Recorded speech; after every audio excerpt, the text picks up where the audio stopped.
I don't know why I haven't turned in my flight credentials yet. Every time I open an email from the airline asking me to clarify my intentions whether to quit or return to work, I just close it.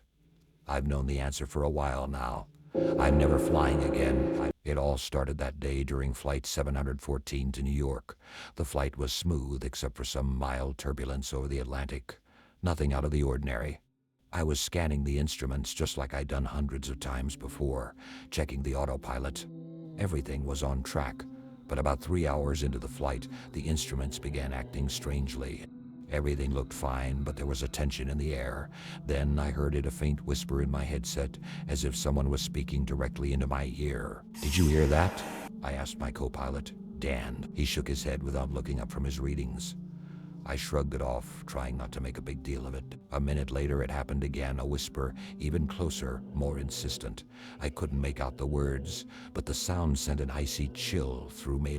I tried to brush it off, blaming it on fatigue. After all, we all knew how long flights could mess with your nerves. Then something happened with the cabin lights.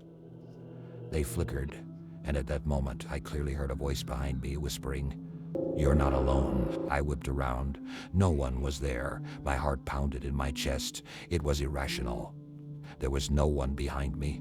The cockpit was sealed, secure. No one but me and Dan could be in here. But that feeling, that cold sensation between my shoulder blades, as if something or someone was watching me. "How are you holding up?" Dan glanced at me, a hint of concern in his eyes. "You look pale." I almost told him about the whisper, but the words stuck in my throat. What would he think? Flying for hours with someone who says they're hearing things?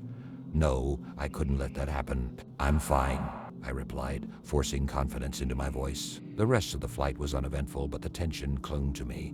I didn't sleep at the hotel after we landed. I just lay there, staring at the ceiling, replaying those words in my head. "You're not alone." It felt so real, as if someone had whispered it right into my ear at that moment.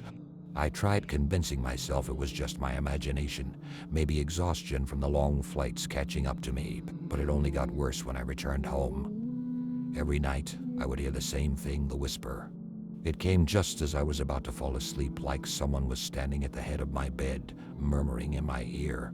At first, it was just random sounds, fragments of words, but soon they started to take shape. "You're not alone. You're not alone. You can't escape."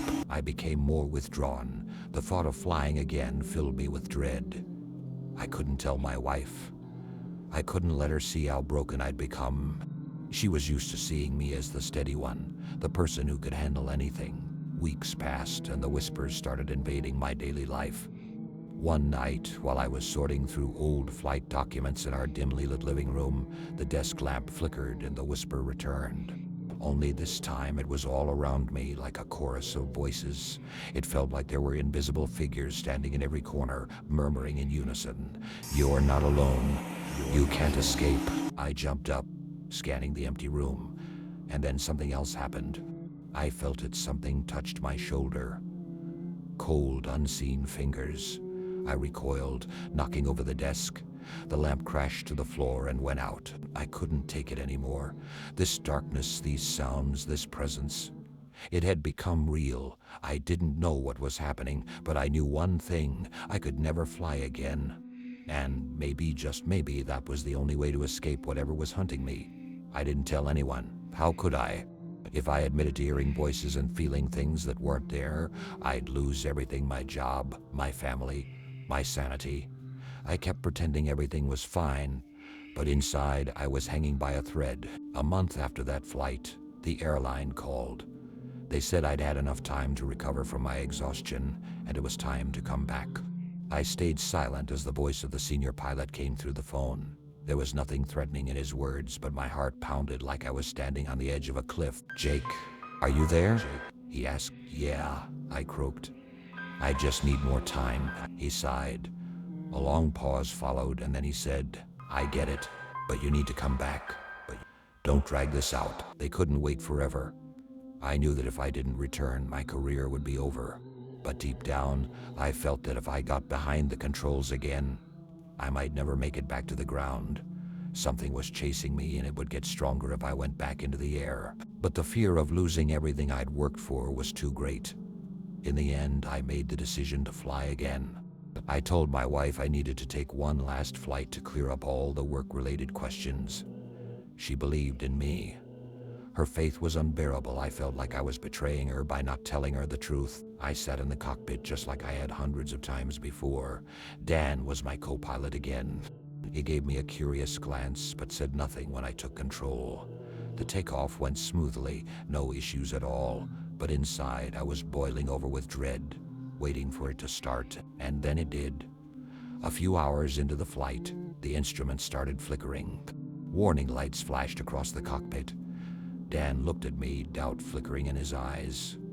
But before he could say anything, I heard it again. "You're not alone." This time, the voice was clear, like someone was standing right behind me.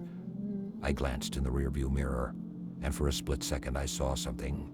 A figure standing behind Dan's seat. I blinked and it was gone. Panic seized me. My hands shook on the controls, and I realized I wasn't in control anymore. The voice grew louder, and in that moment, the instruments malfunctioned completely. The autopilot flickered. The alarms in the cockpit grew louder, and I couldn't tear my eyes away from where I'd seen the ghostly figure. "Jake," Dan's voice snapped me back. "What's wrong with you? Jake?" He was shouting, but his voice was drowned out by the chaos inside my mind. Suddenly, the plane banked hard, and the instruments went dead. The warning alarm blared throughout the cabin. I tried to stabilize the plane, but my fingers wouldn't respond. I was certain that if I looked back, I would see the thing that had been whispering to me for all those months. And in that moment, I realized a terrible truth. It was here. It had come for me, and there was no escaping. Seconds stretched into eternity as we fought to regain control of the plane. I don't know how we did it. Maybe it was a miracle, or maybe someone up there decided to give me one last chance. But when we landed on the emergency runway at the airport, I knew I couldn't hide it anymore.